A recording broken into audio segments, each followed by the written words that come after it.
It's time for another episode of the Shaun Tabatt Show, a podcast where I connect you with thought leaders from across the globe, digging into some of my favorite topics like personal development, marketing, spirituality, and pretty much any other shiny object that happens to catch my attention.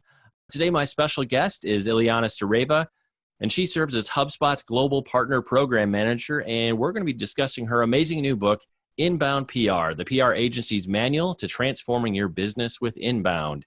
Iliyana, thanks for joining us on today's show. Thank you so much for having me, Shaun. I'm very, very excited. Well, and we're recording this the day before launch day, release day. How do you feel? You've got less than 24 hours before it's all official. I know it's a little bit surreal. So I got to touch the book less than 2 weeks ago for the very first time as it came out of the printer, essentially. And it did feel surreal in my hands. I couldn't believe it actually happened after all the work and, the time spent in terms of improving the writing, the editing, the design, the printing, working with Wiley, and so on. So I'm very excited that tomorrow is launch date, and hopefully people will enjoy the book and we'll be able to spread the news about it as well and how it can help. Because essentially that's the goal of it. I want to help. Well, that's working with hundreds of authors every year. It's always like that. It's like when your baby's born. It's not real till the baby Yeah. comes out. It's not real till you hold that final real copy from the printer. So congratulations. I know that's always a special time.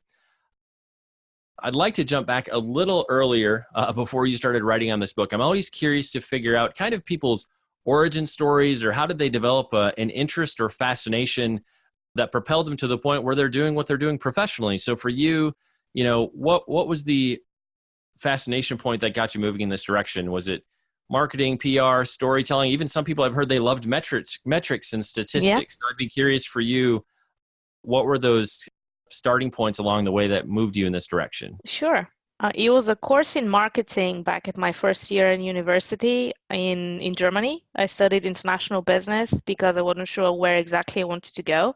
So with international business, I was able to tap into the different disciplines, be that, statistics, as you mentioned, finance, and so on. And we had a module in marketing. And at that time, social media was starting to peak up a lot and businesses were starting to jump on it. I remember signing up for Twitter for the first time and trying to explore it. The first person that I followed there was Brand Solis. So he really was a major inspiration for me and a role model. And he piqued my interest then in terms of PR and communications in general. So that was that realization point for me when I was like, okay, this is what I want to do. I want to work in PR communications. And that's when I started reading about it. I started doing internships and so on. So pretty much developing that knowledge. And upon graduation, I started doing the job itself, working in PR agencies in Germany, in the UK, before joining HubSpot to pretty much master inbound marketing. Well, and you mentioned that you spent time with an agency. I think if I remember correctly, you spent about 3 years working inside an agency. Obviously, when things are new and you're starting out, you're like, all right, so this is how we do things. But if you spend any time inside an agency or an internal marketing team at a company, or say a publisher like I do, you will reach a point where you're like, hey, this is the way we've always done these things for sometimes some of the things decades. And so I'd be curious to hear, what was that kind of catalyst or spark moment where you're like, oh, this is either kind of broken or kind of antiquated? What were the red flags that got you thinking?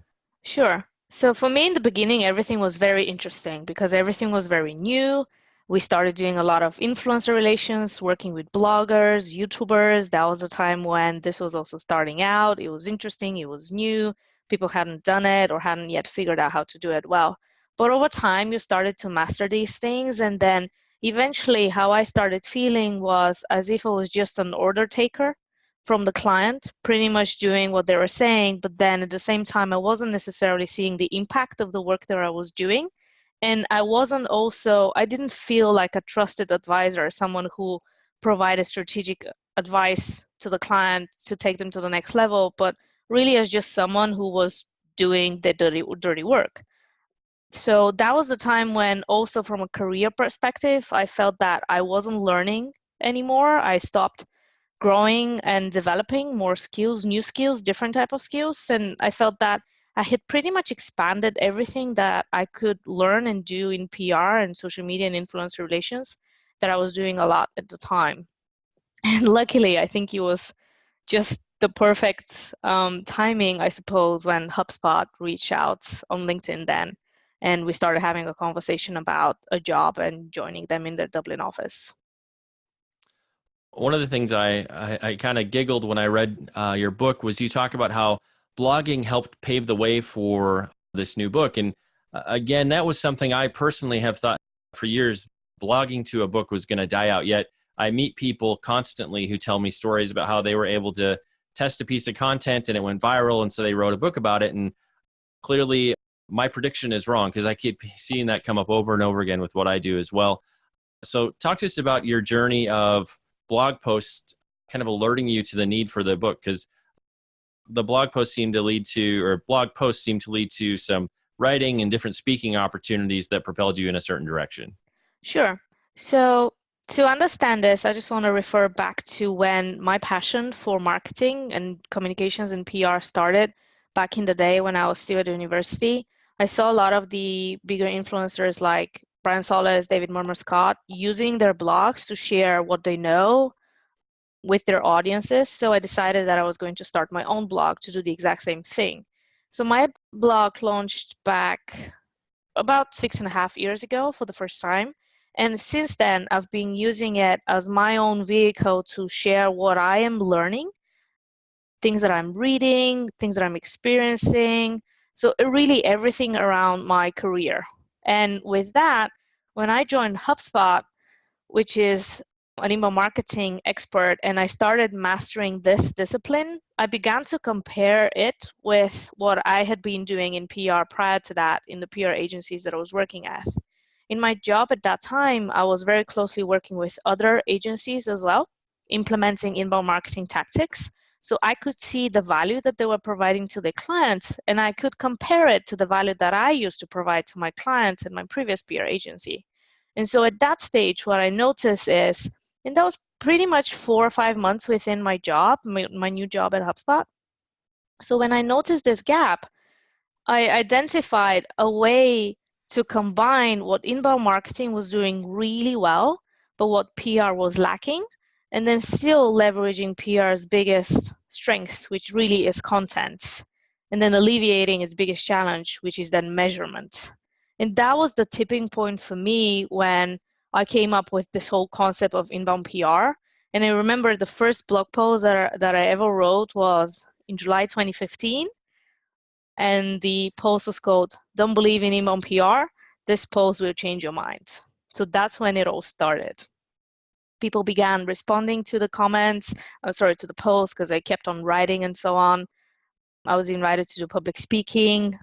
Generally, I received very good feedback through the content that I was delivering, both in my writing on my blog and then also the public speaking that I was doing. Well, and for the listener who's like, all right, you're throwing out terms, inbound, PR. I think people have some preconceived notions maybe of what those things are.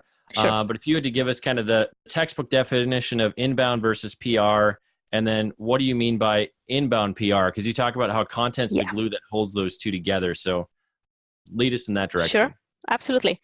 So the essence of inbound is pulling people in rather than pushing messages out at them. So this whole notion of inbound versus outbound is what defines that whole pulling in. So we create content that is relevant and timely to the right audiences, and we surface it so that they can consume it at their own pace. And once they sort of like it and they feel comfortable with it and with a brand, then they reach out to us for more, rather than we're trying to deliver constant messages at them, and certainly messages that they may not want to receive or may not want to receive at this time. So PR has traditionally been involved a lot in media relations or working with journalists and so on to secure coverage for their clients. Now, with the digital economy, we know that we can bypass the media just because clients want and demand relevant content and remarkable content right away, and they can go to the brand directly. They don't, or their friends and family for reviews. They don't need the media to help them shape their opinions. And so with that in mind, PR needs to become more and more of an inbound machine, someone who is able to bring in not just the potential clients to the business through pull tactics, but also those media people, because we know that journalists, influencers, they also do their own research online and they pick the brands or the stories that they want to work on. So for them, it's the exact same experience. They don't want to be bombarded with emails day in and day out. They want to make their own choices. Well, and when it comes to content, you talk about 4 types of content: paid, earned, owned, shared. What are the ones that people tend to struggle with or be the most uncomfortable with? Sure, I would probably say that's owned to a point, because there are a couple areas around that. So everything on own content is our own website and the content that we have 100% control over. So sometimes companies either wouldn't do anything at all or would do too much. So they're not necessarily strategic with how they're developing an inbound machine through their content on their own website. So that's certainly a challenge that a lot of companies are struggling with, especially because they need to change their mindsets in terms of, okay, we create good content for the right audience, we publish it at the right times and right frequencies, so that this responds to basically the people that we want to bring over to our business. So that's certainly an area that a lot are struggling with. Paid is yet another one too, because we're making a transformation between traditional push ads that we've been just blasting out versus social ads that are, again, circulated at the times and at the right audience that they want to receive it. One of the things I think we often don't spend enough time thinking about is how consumer and purchaser behavior has shifted or changed. We were talking a little bit about before the interview that a lot of folks are still doing the same things that their agency or their marketing team has been doing maybe for decades, because that's what Correct. they inherited.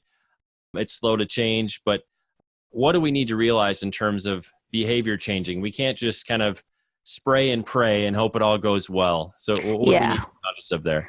absolutely. People are afraid of change. Change is not easy, and certainly it's not easy for organizations. I always say that inbound PR is a mindset change. I could easily revert this to generally inbound is a mindset change, because again, we have this whole pull methodology in it.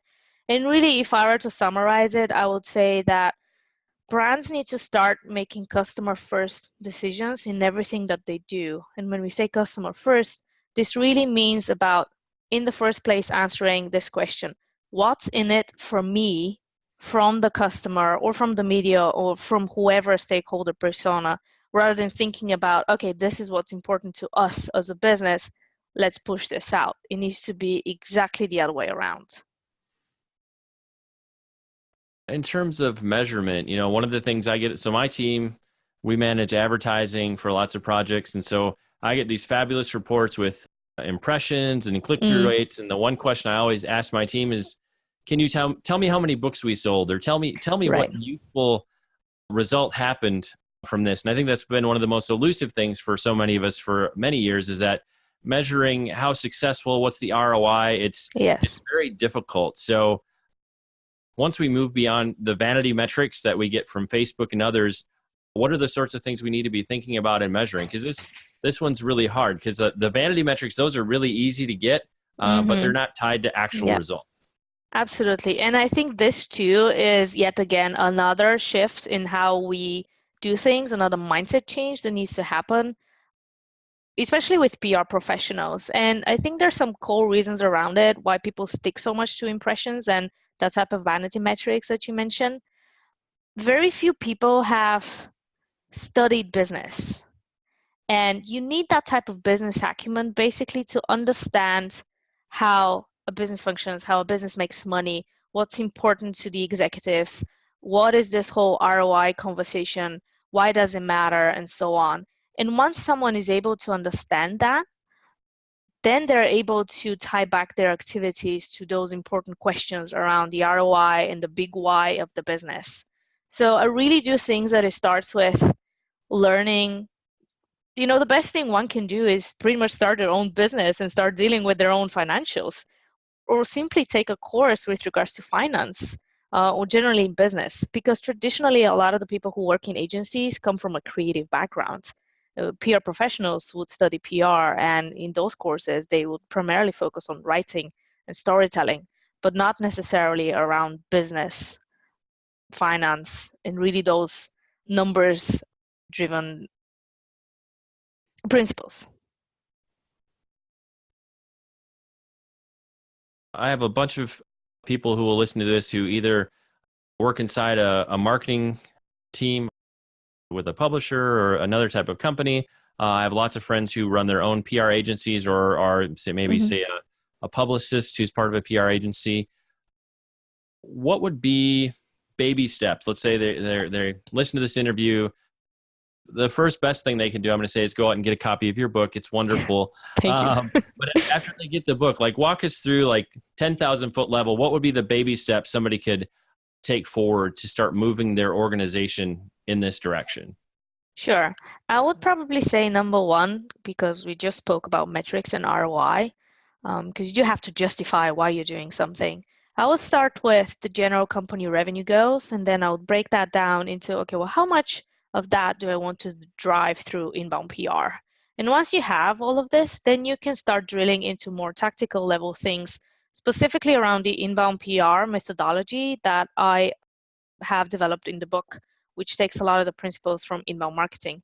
Because if you take that end goal in mind, like this is how much revenue we need, this is how much of that we're going to generate through PR, then you can start thinking about breaking this down into, okay, this is how many new customers we need for the whole year. Then you can break that down on a monthly basis and so on and so forth.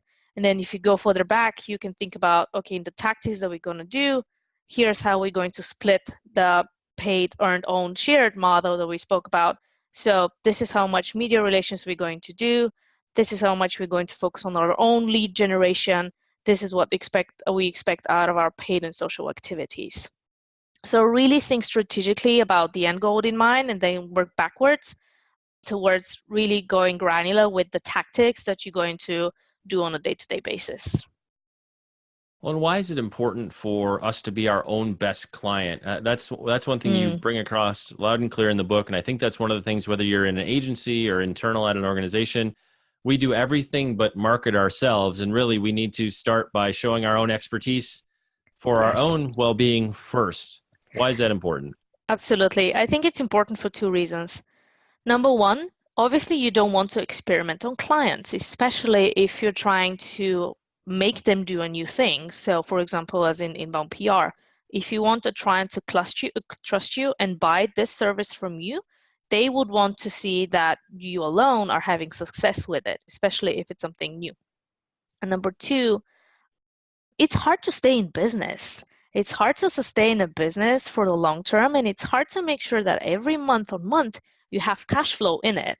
So if you have your own lead generation machine going on, then this ensures that every month you have leads in there. So you have prospects and potential customers that you can go out, pitch to, and ideally even secure a longer term engagement, what we call retainers at HubSpot and other agencies. That's a term that they use as well.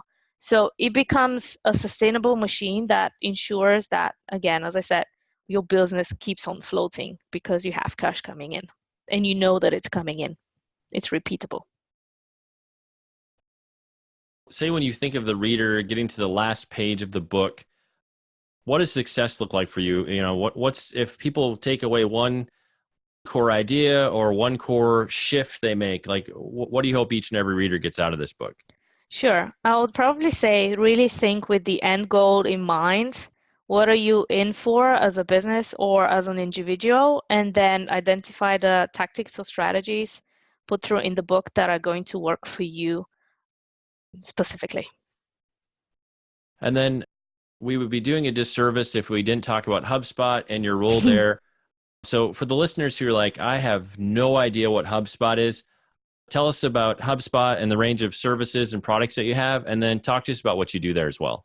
Sure, absolutely. So HubSpot is the inbound marketing pioneer. We came up with this term about 11 years ago, and that goes back to what we discussed earlier around the whole push versus pull methodology. And at that time, when we defined the methodology as a new way of doing marketing and pulling people in, we also realized that there are very many different tools out there, but none of them were really speaking to each other. There was no all-in-one solution. So we provide marketing software that solves for that. Through it, you can create your website, run your blog, do your social media, do your ads, and so on. And over time, we expanded into the sales area as well. We have a CRM, a full sales product, and we are becoming more of a platform, a front for each and every front office business. And as for my role, when I started at HubSpot, I was an agency consultant. So at that time, I probably onboarded and consulted over 250 agencies during the span of about 2 years to help them grow their businesses as our partners. And now I lead the partner program on a global level. Our partner program is essentially other agencies who join the program and resell our products by wrapping services around them. So they're very much in that retainer sustainable business that we spoke about. And in my role, I'm predominantly responsible for internal communication, internal initiatives, and internal chain management around the partner program itself. And for the people who want to find out more about you, connect with you, find out more about the book, where are some of the places they can see you online? Sure. So definitely my blog that I mentioned earlier, where I write about inbound PR, inbound marketing, and agency business. And also, I'm pretty much all over the internet. So I'm on Twitter, I'm on LinkedIn, I'm on Instagram. I'm happy to connect with everyone. Anywhere there, you can shoot me messages, direct messages, on Twitter, tweets, like whatever you really like. Happy to connect with everyone. Well, and like we do with every episode, we'll be sure to have detailed links in the show notes, places where you can connect on social media, places where you can buy your own copy of the book. So head on over to ShaunTabatt.com. We'll have that all linked up right there for you. It's time to bring this episode of the Shaun Tabatt Show to a close. Many thanks for being a part of my conversation with Iliyana Stareva. Once again, our book today was Inbound PR. Again, if you want to connect and find out more about this book, be sure to visit Iliyana's website at iliyanastareva.com. And don't worry if you're thinking, I can't spell that. Again, it's going to be in the show notes. You can get that there. It was Iliyana, perfect. I just want to say thanks so much for sharing with us today. It's been a great pleasure and an honor to speak with you. Absolutely, my pleasure as well. Thank you so much for inviting me, and I hope to maybe join again soon. Who knows, with a second book.